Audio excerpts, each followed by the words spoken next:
Hey guys, welcome to LaughNapkin. Today I'll be reading some Rslashprorevenge. If you're new to my channel, go ahead and subscribe for dailies. Now let's get into it.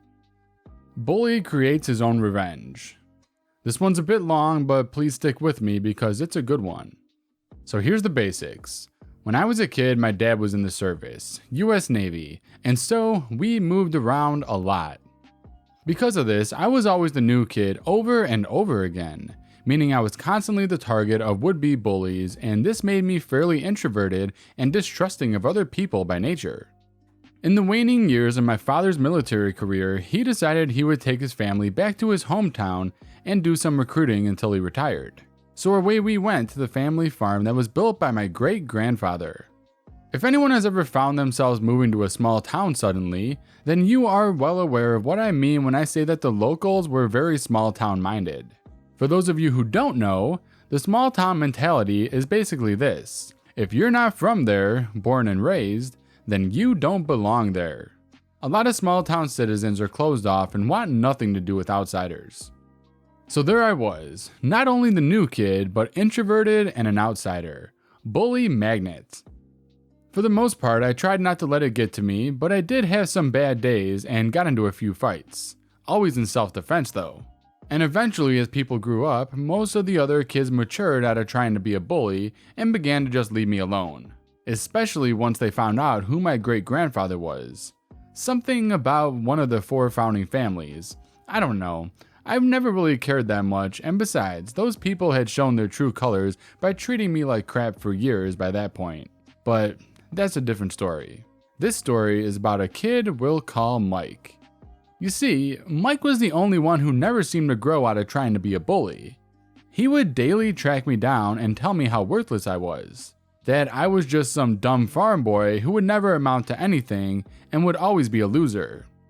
He would walk up to me randomly saying things like, "I know you're gonna be the one to do bad things someday, and when it ends in you taking your own life, I'll be the one cheering."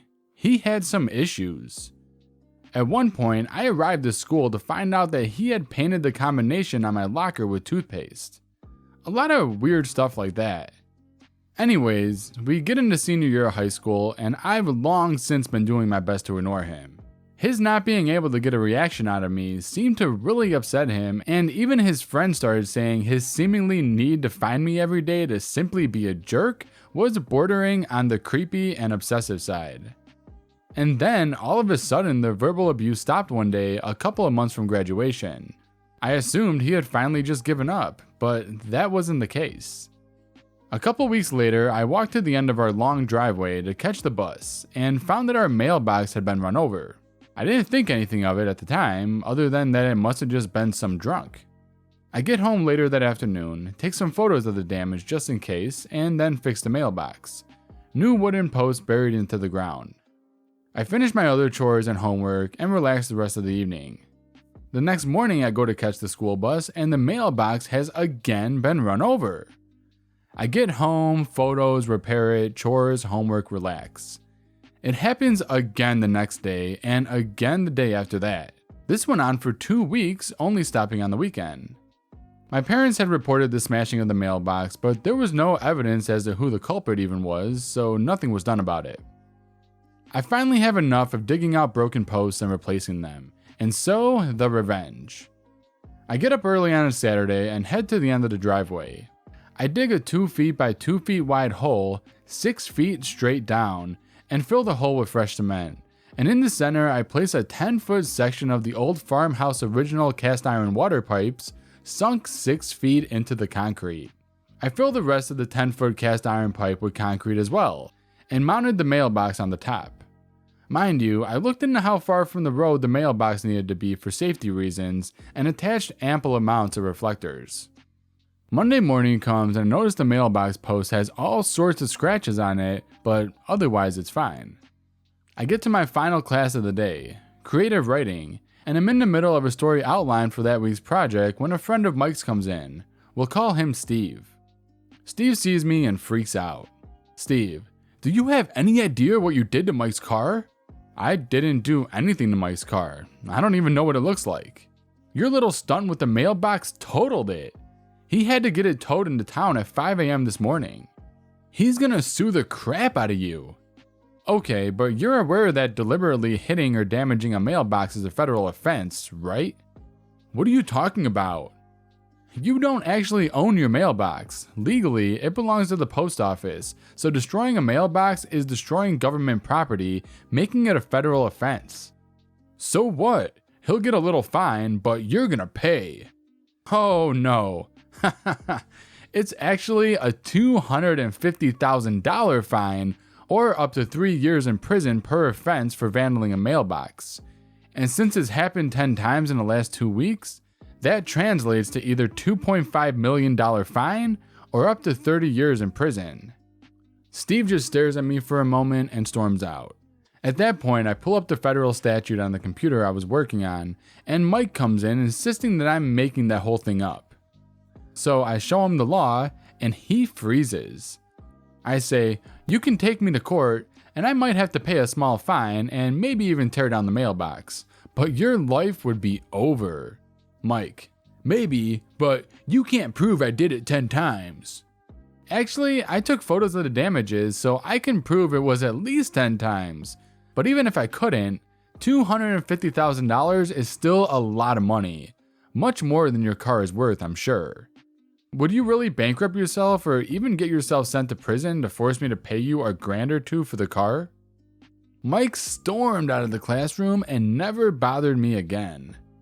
The best part was actually the domino effect this created. You see, Mike didn't have enough credits to graduate on time. Wasted too much time trying to be a Dr. Phil case, I guess. I heard through the small town grapevine that he was eventually shunted over to adult programs by the school.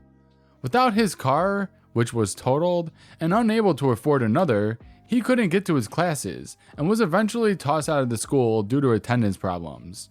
Without a diploma or GED, he couldn't even get into community college nor find proper work. Not having access to gainful employment left him living with his mother in a trailer, living off her and the occasional odd job he gets. Meanwhile, I'm now married with a child and living in beautiful subtropical Algarve in the south of Portugal in Europe. Mike, if you're out there reading this, I have only one real question. Just how did that mailbox taste? Bye-bye, restaurant. This happened very recently, and I feel pretty good about it, to be honest. So, I took a job working in a popular restaurant, as I needed the money to achieve a lifelong dream. I've previously worked at other restaurants and have a culinary degree as well. The owner is a good person. Those he hired in the kitchen, however, are not. To give a bit of background, they leave meat, fish, pasta, and sauces out in the open in uncovered containers with the back door fully open, allowing bugs and other things to enter and do as they please with the food. They also don't keep the vegetables cooled down and have them sat out close by the stove, which is obviously very unsanitary. I did what any sensible person would do, despite being new, and told them how wrong it was and that it could kill someone. Their reply was that I should shut up and respect the elders. The owner sadly protected these practices. And when it comes to teaching me the dishes, I spent my first day just observing how they made the dishes that they ordered, and the following day I was actually starting to help cook the food. Now, I did exactly how they did it after my first day of observation, and yet it was somehow wrong. And despite me doing it the way they showed me how to do it after the first time they claimed it was wrong, it was still wrong and they shoved me out of the kitchen. They even went to the owner and complained that I'm useless and that they don't believe in me, that I'm just a dumb fatty who belongs on the couch eating myself to death, among other much worse words. The owner came to me and told me what they had told him, but he did say he believed in me, so that's reassuring at least. I know there can be some very harsh tone in the kitchen, and I'm used to it, but not that harsh. I continued to take the abuse for another week, and I decided that enough is enough, and so I sneakingly took pictures of the kitchen with the unsanitary methods and sent an anonymous letter to the food safety department with the pictures. After 2 days, they showed up unannounced and declared the place was a health hazard, forcing the owner to throw all food away as they weren't sure how much had been tainted and they didn't want to take risks. He also had to pay a very hefty fine. must admit, I felt bad at first because I liked the owner, but I had to do something about the other cooks as well as teach the owner a lesson about the unsanitary things. The cooks got sacked, and as they were immigrants and no longer had a job, it meant they couldn't stay in the country and will most likely be deported back where they came from. I had to leave shortly thereafter too, as the owner couldn't afford to pay my wages after that fine. At least those horrible cooks got what they deserved. I'm positive about finding a new job soon, I hope, as there's kind of a deadline for earning enough money for that dream I have. Thanks for reading, guys.